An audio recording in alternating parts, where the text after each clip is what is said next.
A very good day to dear learners. I welcome you again in this new session in which I'll be talking about the basic concepts related to population, sample, parameter, statistic, and inference. So first, let's have an overview of the session. In the overview, first, you'll be, by the end of the session, you will be able to understand the key concept, which is also the title of the lecture, that population, sample, parameter, statistic, and inference. You will be also able to understand the difference between population sampling, learn about parameter and statistic, explore the concept of statistical inference. So let's begin. Meaning of population.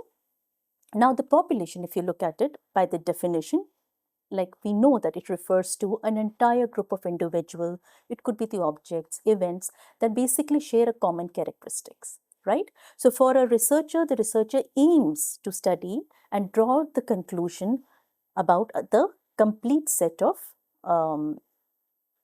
elements there.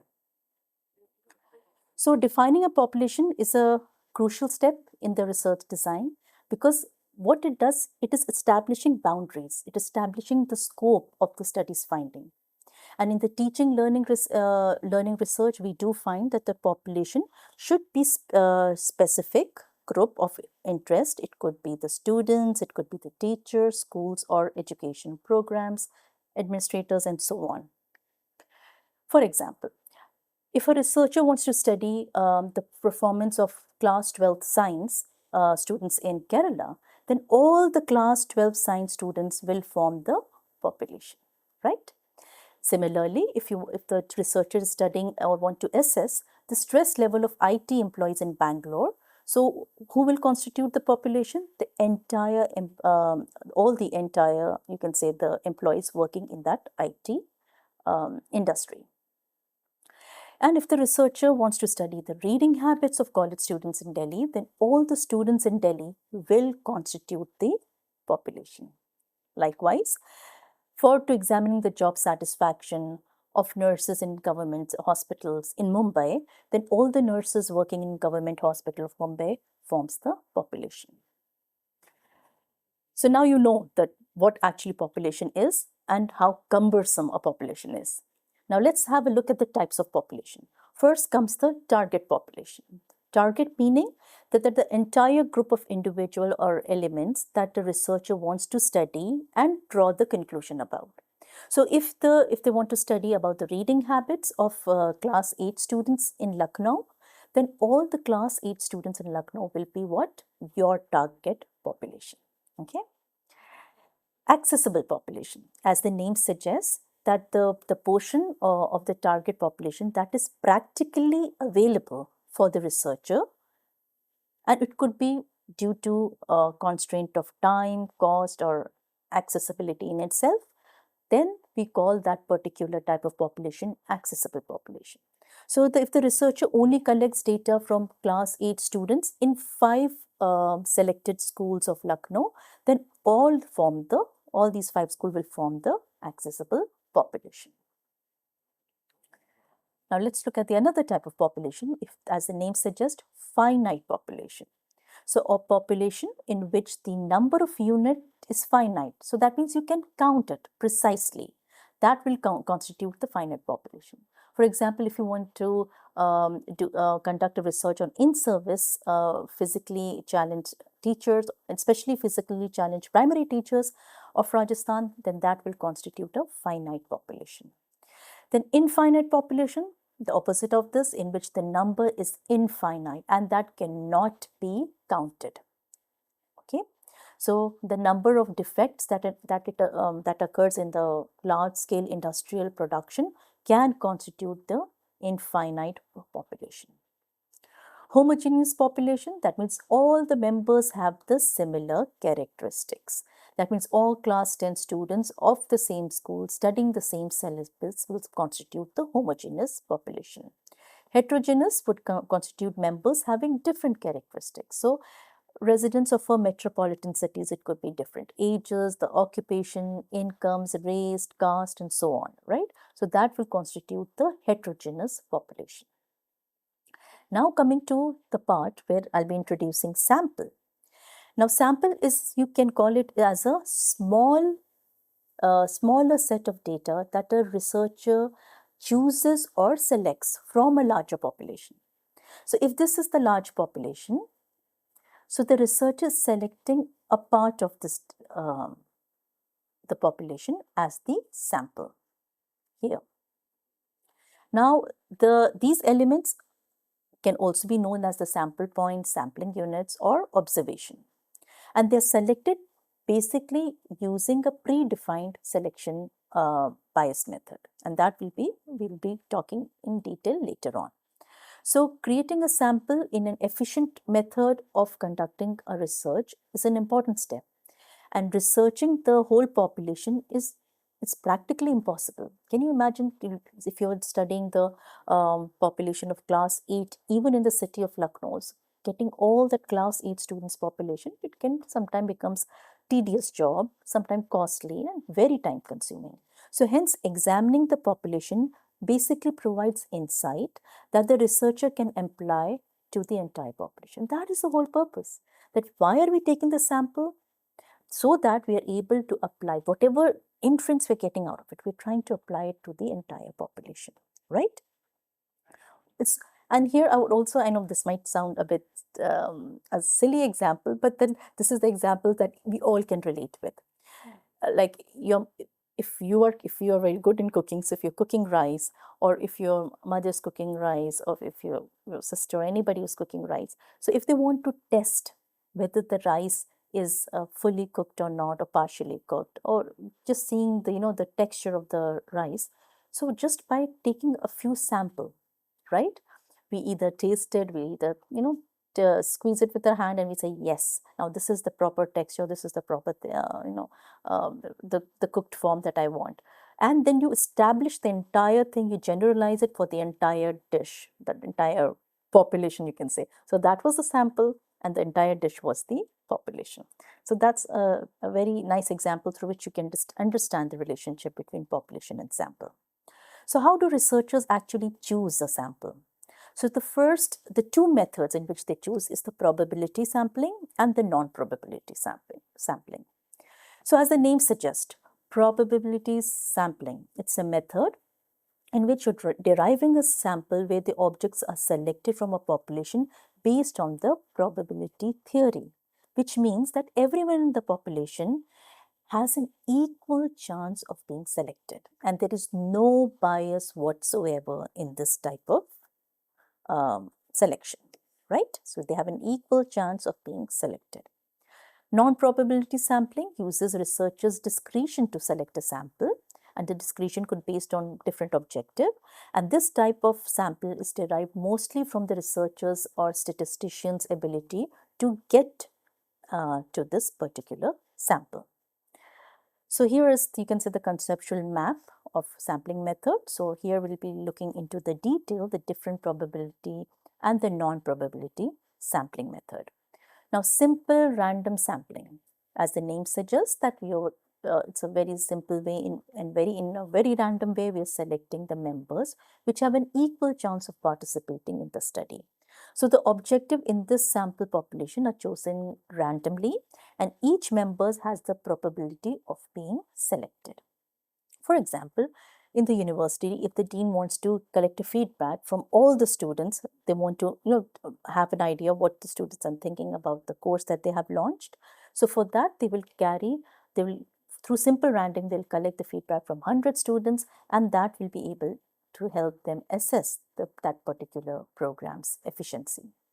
Then comes cluster sampling, as the name suggests, clustering. So they basically, the respondent of the populations are divided into equal clusters, and those clusters could be basically based on different demographic parameters such as age, location, sex, locality, or you can say choice of stream or anything, colleges, different type of boards and so on.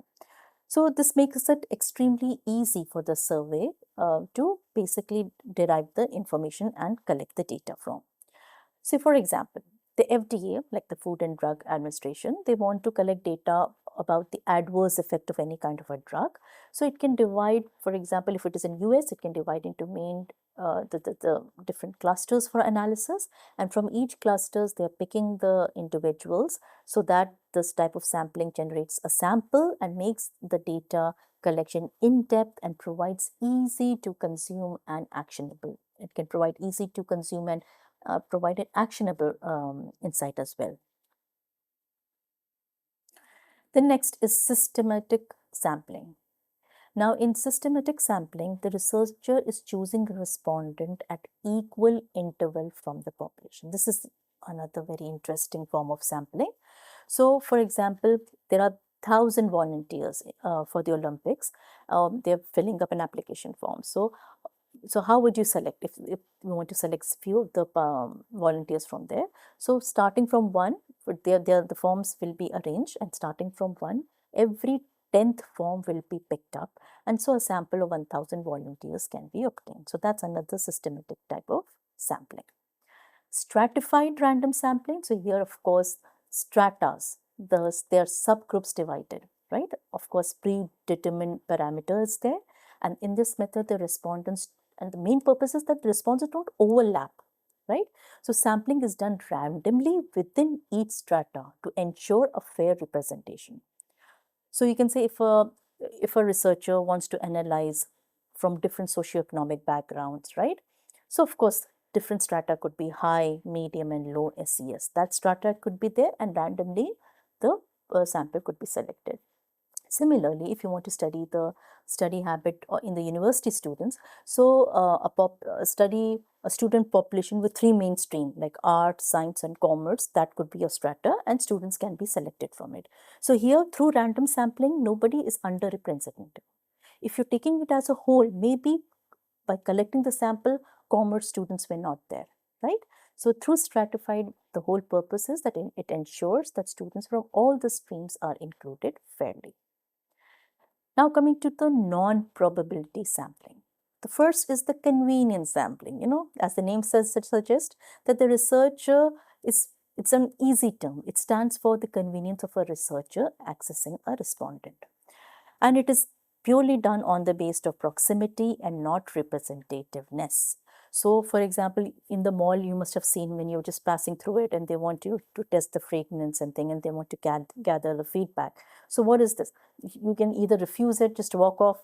Whoever is near that particular stall, they try to lure him and try to make him a part of this particular survey.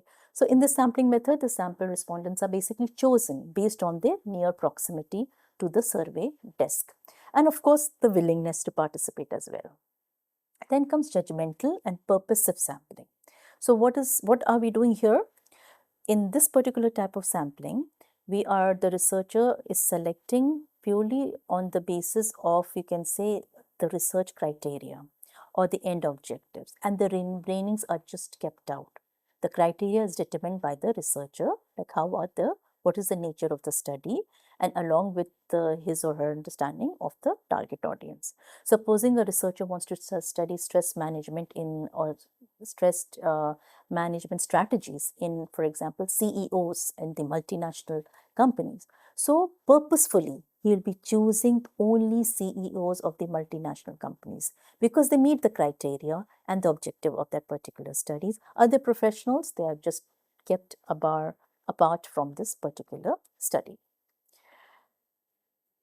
Another example, yes, I could give is that if there's some survey that is to be conducted at the postgraduate level, and they need to ask the question whether you want to pursue post-graduation, or probably they want to see how many students are pursuing post-graduation. So if you respond yes, so that means now you're included in that survey. Further things will be done, whereas no will be completely excluded out.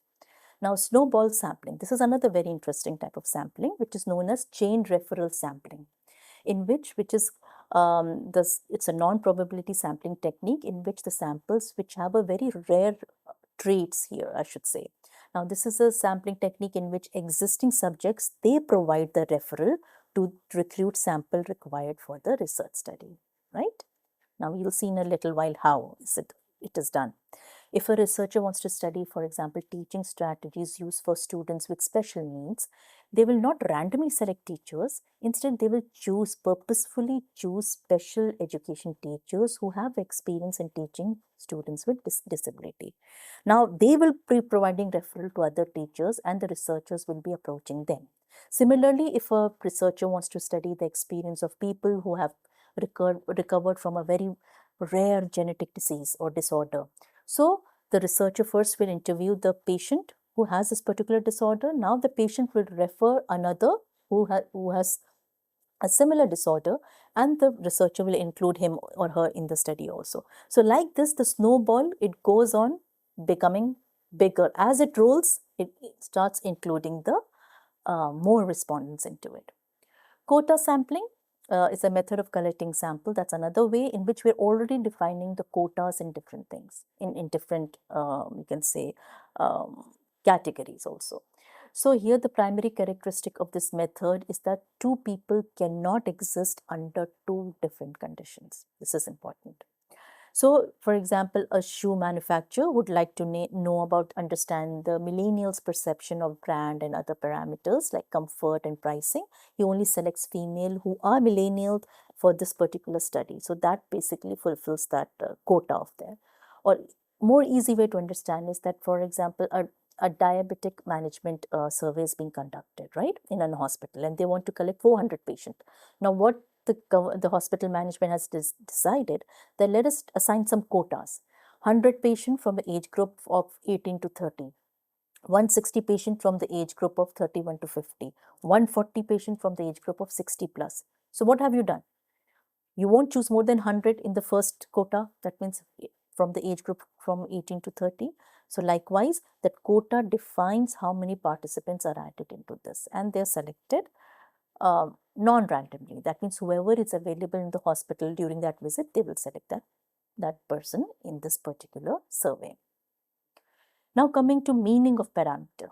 Now parameter is a value that represents data for the entire population. Now you have to understand that for the entire population, and it refers to the characteristics that are used to define a given population.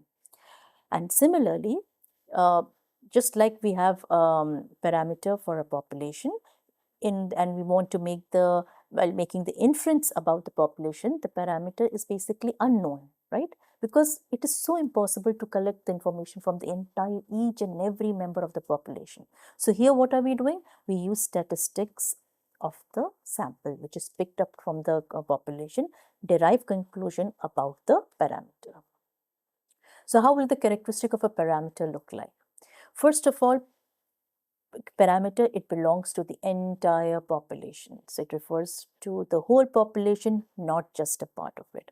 So if you're talking about, if you want to know about the average height of adult men in India, so the parameter would refer to the entire population of adult men in India. Fixed value, since the population is fixed, its parameter is also fixed and does not change. So that means whatever height that you gather from the entire population would be a fixed value.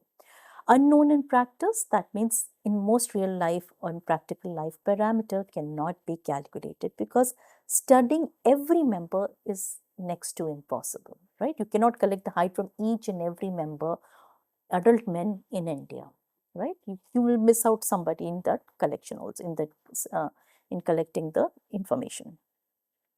Then it is always estimated by statistic. So a researcher use sample data to estimate the population parameter. So instead, this researcher will select a sample, let's say about 20,000 men, okay, that is too much, 2,000 men across India, and will calculate the average height accordingly, right? So the most common parameters are, of course, the first parameters. I think in the earlier lecture, you must have studied about mean, right? So this is the commonly used parameters are the measures of central tendencies. So the first example is the mean, which is referred to also known as the average. So you know how do you obtain mean? By summing up these values, right, and dividing by the total number. So you get the mean. The easy way to calculate mean and average. Median would be the middle value of the data set, which is arranged in order. That's an important thing. So if the number of data point is odd, median is the simple middle number. If it is even, then it becomes the average of the two middle numbers. So here in the example, 4 are here on this side, 4 are here on this side. So of course, this is then even. So you have to take an average of the both of them and then you find the median. Mode is the most occurring number within the data set. So if you have a college with 40 students and their clusters, you divide it based on their marks. So the cluster which is having the highest number or the most occurring number within the data set forms the mode. So of course, cluster 3 will show the highest number and therefore the mode is 13. Okay. So mean, median, mode, this is the measure of the central tendency. Now statistics. Remember the last lecture? This is just a quick recap. Statistic, like I said, it is derived from a word, statista, and it can be used both in the form of singular as well as plural form, right?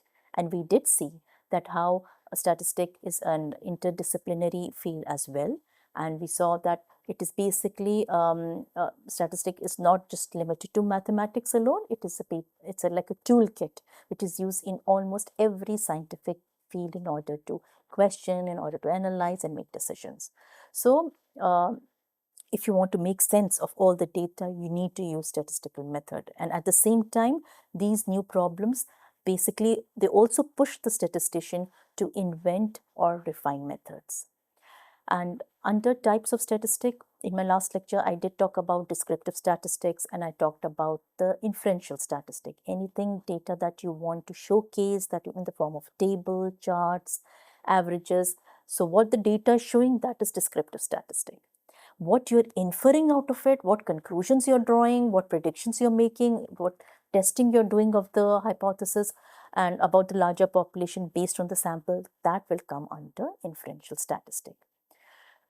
So now if we want to differentiate, now this is in a tabular form. So just a quick recap, if you want to differentiate between the parameter and the statistic, parameter is descriptive value of some attribute of a population, it is the actual value, right? Whereas the statistic is a descriptive value of the sample of population. Here it is fixed and unknown. Here it is variable, it is varying and it is known because you can collect the data. Parameter may be impossible, we just saw right now, but statistic of a sample is used to make an estimation of the population. So parameter often cannot be calculated because of too many individuals, whereas sample using statistic is therefore used to obtain an estimate of the population parameter. Here parameter can be of the population is given by capital N, and whereas in the statistic representing the size of a sample is given by small n. That's how you differentiate. Now coming to meaning of how you're inferring the data. So statistical inference is the process of using the data analysis to infer the properties of the underlying distribution of the population. So basically it's a branch of statistics that deals with making inference about the population based on data from the sample.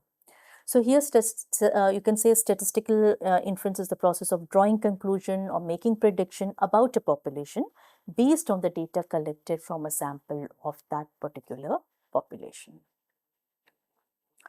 Now, branches of statistical inference, we have basically two branches. First is the parameter estimation and the second is the hypothesis testing. So, parameter estimation is the primary goal of any statistical inference which is basically parameters are capable of being deduced. They are quantified traits or properties related to the population that a researcher was studying, and in some instances it comprises of the population means, population variance, and so on, right?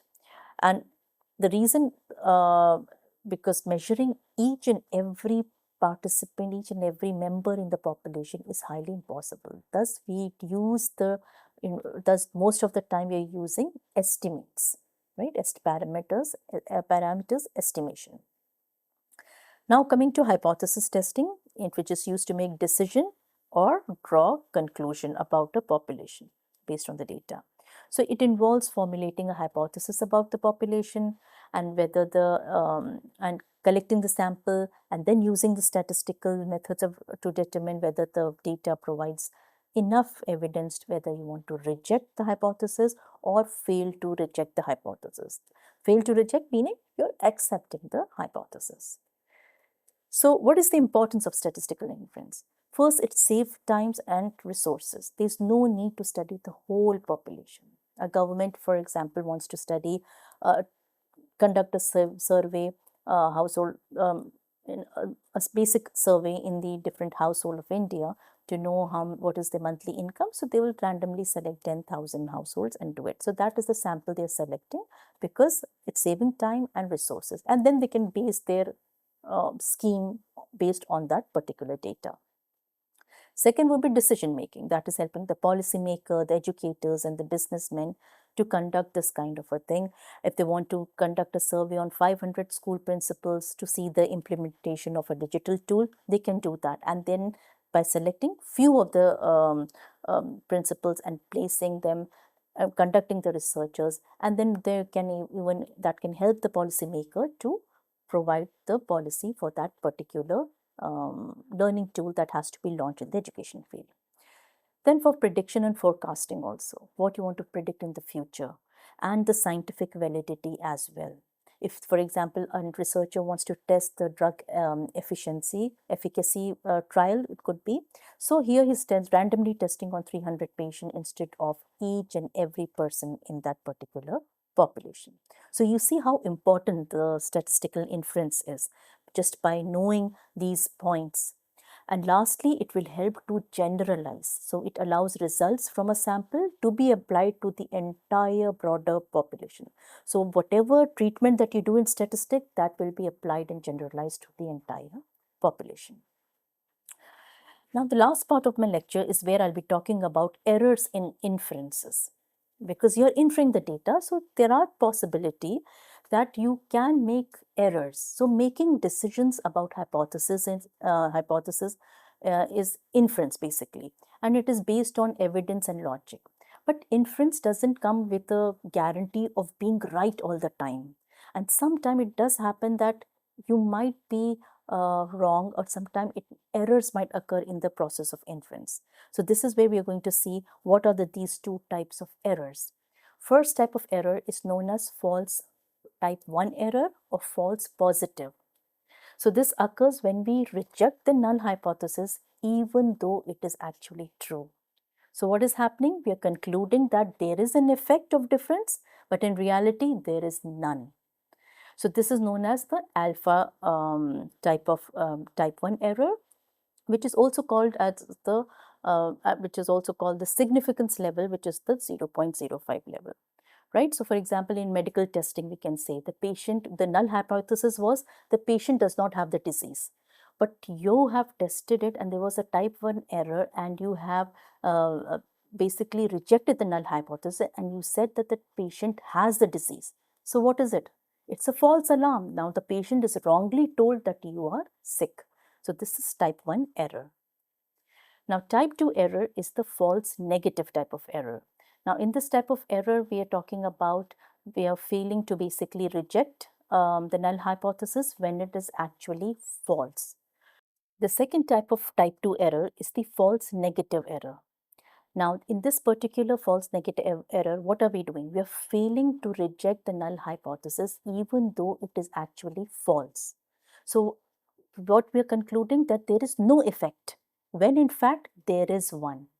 So if the same example I take of medical testing, if the null hypothesis is that the patient does not have the disease, but the particular null hypothesis is being, you can say, we are rejecting the null hypothesis and we're saying the patient has the disease. So what is happening? The sick person shows negative. So we have failed to reject the null hypothesis even though it is false. So this is a type 2 error.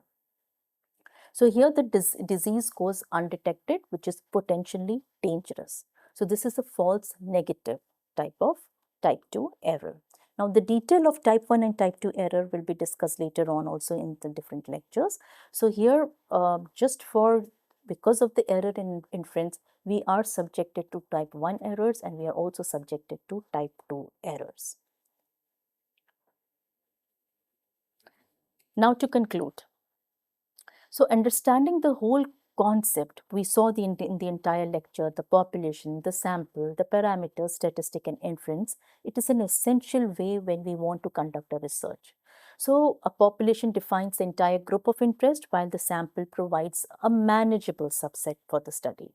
So parameters describe population characteristics, whereas statistics, we saw that it serves as their estimate from the sample data, right? So statistical inference then allows the researchers to generalize the finding, make prediction, test the hypothesis, and being mindful of the possible errors, the two errors that we just saw, type 1 error and type 2 error.